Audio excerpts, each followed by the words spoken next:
Angelbird's done it again. They just announced the AV Pro SE CFexpress B V4 512GB, 1TB, 2TB, and 4TB cards, offering a sustained write speed of up to 3,150 megabytes per second. So what do they cost? Are they actually worth it? Well, I'll answer those questions and test the cards in this video. But first, I have a simple and yet humble request. Please subscribe to this channel. It doesn't cost you anything, it helps this channel grow, and most importantly, it keeps you informed on the latest camera gear.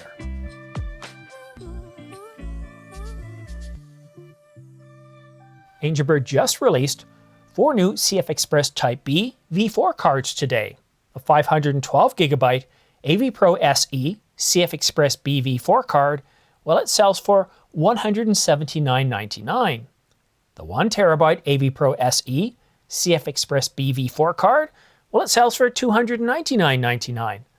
But the 2TB AV Pro SE CFexpress B V4, well, it sells for $599.99, which is almost $400 less than the Gen 3 predecessor. But the 4TB AV Pro SE CFexpress B V4 card, well, it got the biggest discount, $1199.99. That's $600 less than the Gen 3 predecessor. That's 32.5 cents per gigabyte for the 512GB card, but the price drops to 29.3 cents per gigabyte for the 1TB, 2TB, and 4TB cards.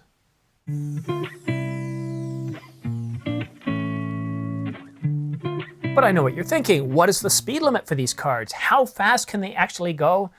And, well, are they worth it? The 512GB AV Pro Gen 4 card has a maximum sustained read speed of 3,500 megabytes per second and a maximum sustained write speed of 1,050 megabytes per second. The 1TB has the exact same maximum sustained read speed, but the maximum sustained write speed doubles to 2,100 megabytes per second, twice that of the 512GB card. But if you really want to open up the taps and get the fastest speed on the marketplace, well, then you want to consider the 2TB and 4TB cards, which each have a maximum sustained write speed of 3,150 megabytes per second. I did want to compare to the competition, but few manufacturers report the maximum sustained write speed. Some do report the minimum sustained write speed, like this Pro grade, which is 1,500 megabytes per second. But is the maximum sustained write speed that much faster? Who knows? Angelbird is one of the few card manufacturers out there that actually reports the maximum sustained write speed. That's the fastest you can go, foot to the pedal, from the card being empty to all the way full that you're going to be able to get on their CFexpress Type A, Type B, Gen 3, and Gen 4, as well as their V60 and V90 cards.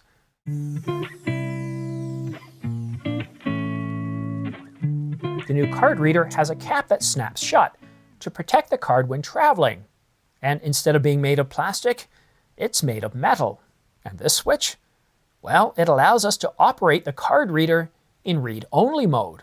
In read-write mode, the card does function as any other card would.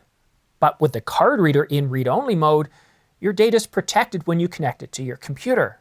I was actually surprised to learn that some 80% of data corruption, not card failures, but data corruption, is caused by writing to the card by the operating system, whether it be Windows or Mac, and doing so without your permission.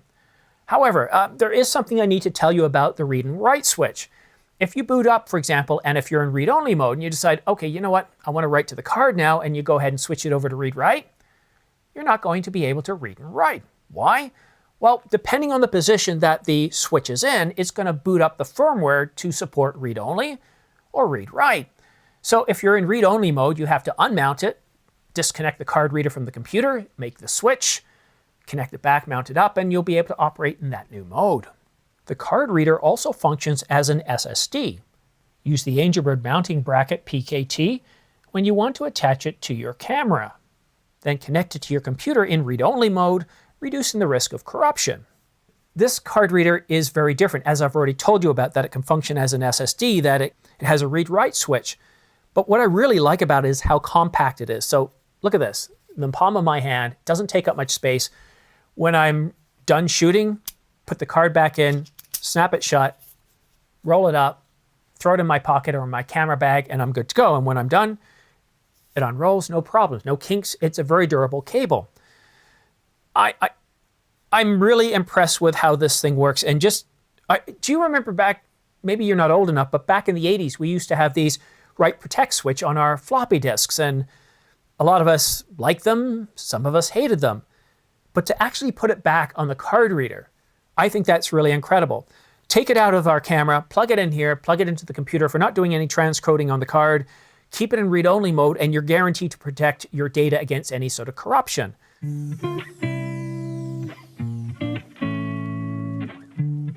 I'm using Blackmagic's disk speed test on the Mac Studio Ultra, testing the 2TB AVPro SE CFexpress B V4 card, which should allow me to hit a sustained read speed of around 3,500 megabytes per second, and a sustained write speed of 3,150 megabytes per second. But it isn't, and it's not the fault of the card reader, the card, or the software. Why? Well, two things. One is I'm using screen capture software to capture this video. And second, it's a limitation of my computer. Regardless of the storage connected to my computer, whether it's an SSD, Angelbird, Samsung, whether it's CFexpress, SD cards, whatever it is, I can't seem to achieve anything higher than between 800 and 1,000 megabytes per second sustained. Now, peak when I first put it in and start, well, doing whatever I'm doing, it will peak up a little bit more on the write, but it quickly comes back down to that 800 to 1,000 megabytes per second. So what about some in-camera testing? Well, the Canon EOS R5 Mark II is set up for electronic shooting. I've got the shutter at 1/4000th of a second, ISO to auto, and I'm using an aperture of f2.8. So with the first test, I thought I'd start off with the Generation 3 card, 2TB AVPro SE, and guess what? I got just over 4 seconds. So then I took it out, put in the V4 card, and guess what? I got the exact same time. That's right. So I think what's going on here, using the stopwatch on the iPhone, I'm not as responsive. So I thought, well, let's try it a few more times to see if I can get a little bit more accurate. When the camera stops, fills up the buffer, let's see if I can be a bit more responsive. And I tried several times, and I got down to around 3.89 seconds. And I know what you're thinking. Well, wait a minute, Simon, here. That's probably not the most efficient way of doing it. And you're right. I was expecting to get a little bit more than 3 to 4 seconds, and that's why I used the iPhone at first. Well, what I did is I completely formatted both cards, and this time I started off with the V3 card, and guess what happened? I got a combined 218 shots. Now I'm shooting RAW and HEIF at the same time. Can you guess how many shots I got with the V4 card? The V4 card was able to generate 220 shots, combined shots of RAW and HEIF. So that's definitely a win for the V4 card, right? Yeah, but it's ever so slight that, well, we could consider it a rounding error, right? So in terms of still shooting, not a huge benefit to using the V4 card in a new camera such as the R5 Mark II. So you might be wondering, well, what about video? Well, I didn't test it for the very simple reason is the max speed, so 8K up to 60 frames per second, I think we're looking at around 325 to 350 megabytes per second. On some cameras, that could go up to 650 megabytes per second. But just taking a look at the Red V Raptor, it can do 8K up to 120 frames per second, and that's 850 megabytes per second. Do you see where I'm going here? There's no camera that I'm aware of right now that could even come close to, well, needing a Gen 4 write speed. Until camera manufacturers not only support V4, but are able to take advantage of that extra speed, we're not going to really notice any improvements in camera. Well, we will in some models, but it won't be more than a couple of percentage points. However, on your computer, it's a different story. If your computer supports USB 4, is connected directly to the bus, and is able to get at least PCI 2, well then yes, you will be able to take advantage of the much faster read speed, which is twice that of Gen 3. So when it comes to getting your content, stills and video, off the card, well, it can do it significantly quicker. But again, what you want to do is check to see what is the speed of your computer from the card reader directly to the bus. Are you going to be able to take advantage of that speed? And if you can, well, that's where these cards really come in. And being well, the same price as the Gen 3 cards, you can't go wrong.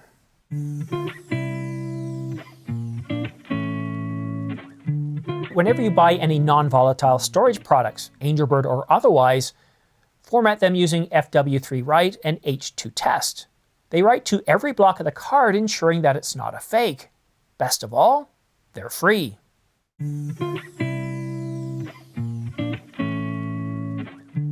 The new Angelbird AV Pro SE CFexpress B V4 cards have a stated operating temperature of -12 to 72 degrees Celsius, or 10 to 162 degrees Fahrenheit.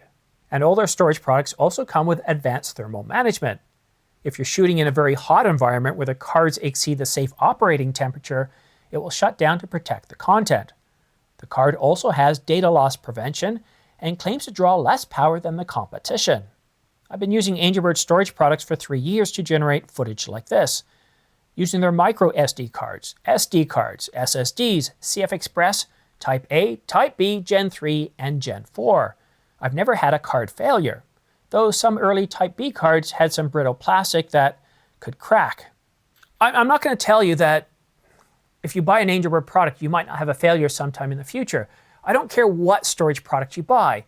If you shoot long enough, you're going to have a failure. And I consider this a public service announcement. Yes, you can buy really good cards like Angelbird's CFexpress Type A Gen 4 or CFexpress Type B Gen 4, but please always back up your content. If you have a camera that has 2 cards, shoot to both cards. If you're out in a safari and you're gone for days or weeks, when you get back, offload. If you're out shooting in the field, halfway through the day, switch cards. So if you do have a failure, you only lose half of your content. But there is one other thing that's really important to know. Not only do they warranty their product for 3 years, and other card companies will do the same thing, but if you do happen to have a failure, and I hope you don't, because when it comes to SSD or NVMe, NVRAM type products, more often than not, failures are catastrophic. But one thing Angelbird does offer free of charge, as long as it's under warranty, then they have a data recovery service. I've never bothered to ask them if it's outside of warranty, what they would charge for it. But if you've ever gone through their data recovery service, let me know how that's gone, because I'd be really curious to know.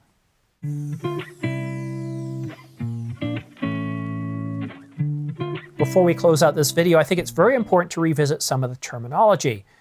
CFexpress card terminology can be, well, very confusing at the very least. We often use terms interchangeably.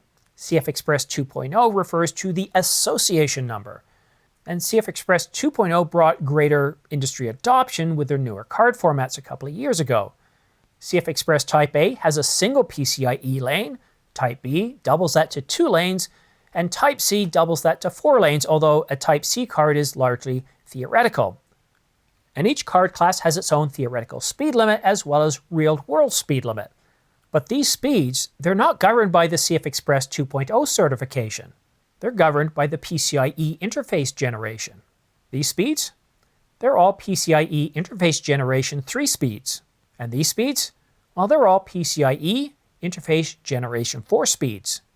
And the good news is generation 4 cards and card readers are backwards generation compatible. So if you buy the new Gen 4 card and card reader and you plug in Gen 3 cards, no problem. Or if you buy a Generation 4 card and plug it into a Generation 3 card reader, again, no problems.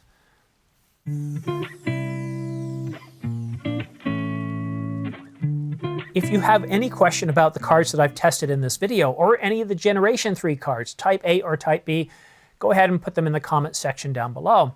If you have the older card readers, honestly, I don't know I can't remember if it's $129 or $99 for the new card reader, but they're so small, they're so compact. I highly recommend getting one. They really are terrific for travel. And if you're out in the environment, you're doing run and gun stuff, you're shooting around bears, and you don't have to fiddle with stuff. Once you are done, put the cap on, throw it in your pocket, and that's it. I also love how you can use these SSDs. I can't wait till the speed of computers can catch up fast enough to where we can really take advantage of these raw speeds when we're doing exports. Once again, if you have any questions, put them in the comment section down below. And if you are interested in purchasing the Angelbird AV Pro SE 512 gigabyte, 1 terabyte, 2 terabyte, 4 terabyte V4 cards. I've got pre-order links, or not pre-order links, I've got the purchase links down in the description down below to angelbird.com. It's always good if you're worried about shipping restrictions, if you order directly from Angelbird, they ship to anywhere in the world. I also have links to B&H and Adorama, as well as Amazon.com.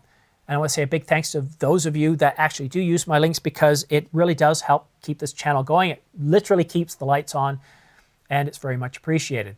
Thank you so much for tuning in. Have yourself a great day, a great week.